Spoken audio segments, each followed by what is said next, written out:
Black Beauty by Anna Sewell. Chapter 48. Farmer Thouroghgood and his grandson Willie.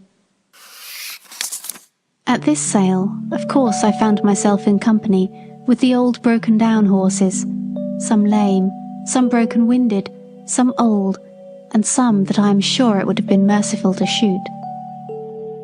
The buyers, and sellers too, many of them, looked not much better off than the poor beasts they were bargaining about.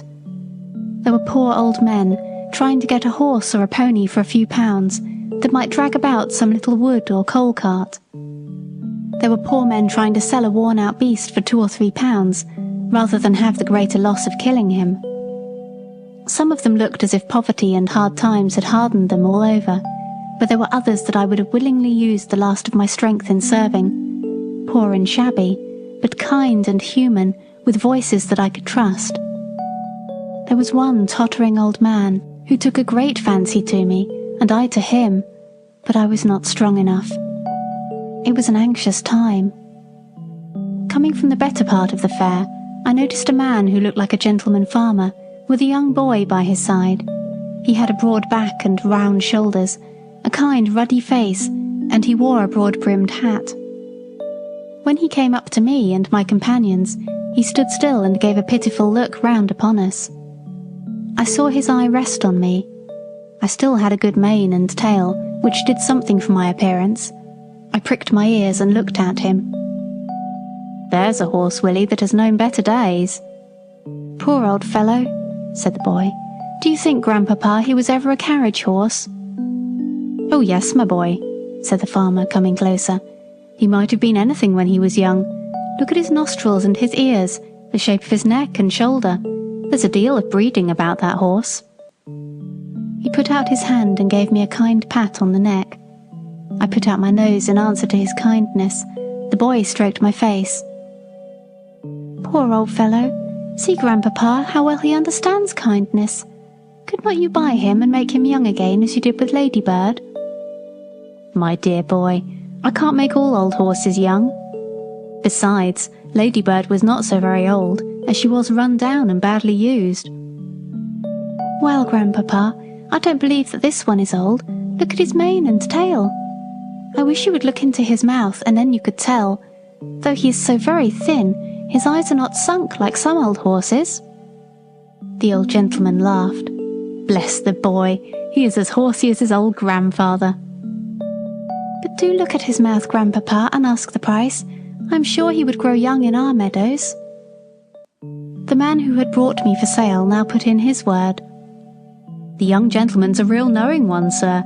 Now the fact is, this here horse is just pulled down with overwork in the cabs. He's not an old one, and I heard as how the veterinary should say that a 6 months run off should set him right up, being as how his wind was not broken. I've had the tending of him these 10 days past, and a gratefuller, pleasanter animal I never met with, and 'twould be worth a gentleman's while to give a £5 note for him, and let him have a chance. I'll be bound he'd be worth £20 next spring." The old gentleman laughed, and the little boy looked up eagerly. "Oh, Grandpapa, did you not say the colt sold for £5 more than you expected?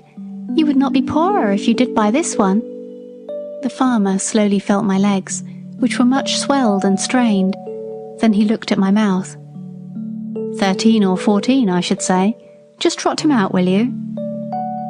I arched my poor thin neck, raised my tail a little, and threw out my legs as well as I could, for they were very stiff. "What is the lowest you will take for him?" said the farmer as I came back. £5, sir. That was the lowest price my master set." "'Tis a speculation," said the old gentleman, shaking his head, but at the same time slowly drawing out his purse. "Quite a speculation. Have you any more business here?" he said, counting the sovereigns into his hand. "No, sir. I can take him for you to the inn if you please." "Do so. I am now going there." They walked forward, and I was led behind. The boy could hardly control his delight, and the old gentleman seemed to enjoy his pleasure. I had a good feed at the inn, and was then gently ridden home by a servant of my new master's, and turned into a large meadow with a shed in one corner of it.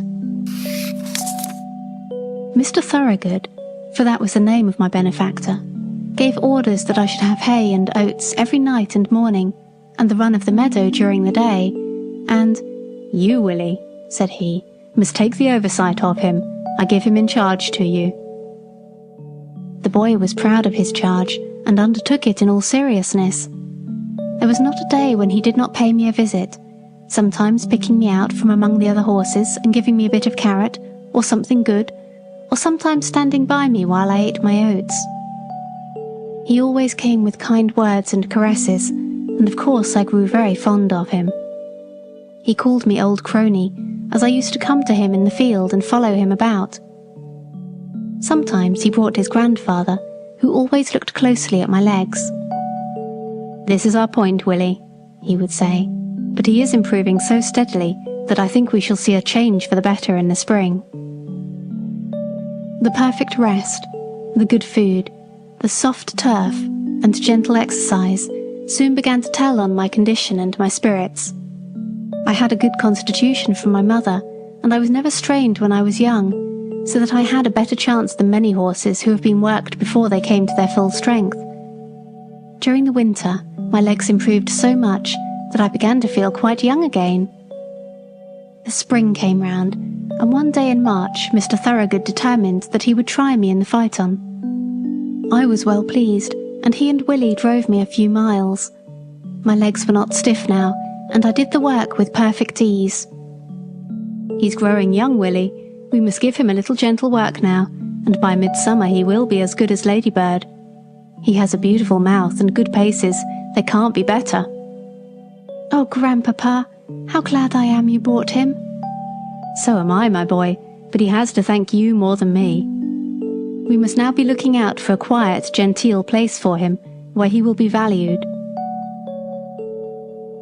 End of chapter 48. Thank you for listening to Relaxing Story Time. If you've enjoyed this episode, please feel free to share it.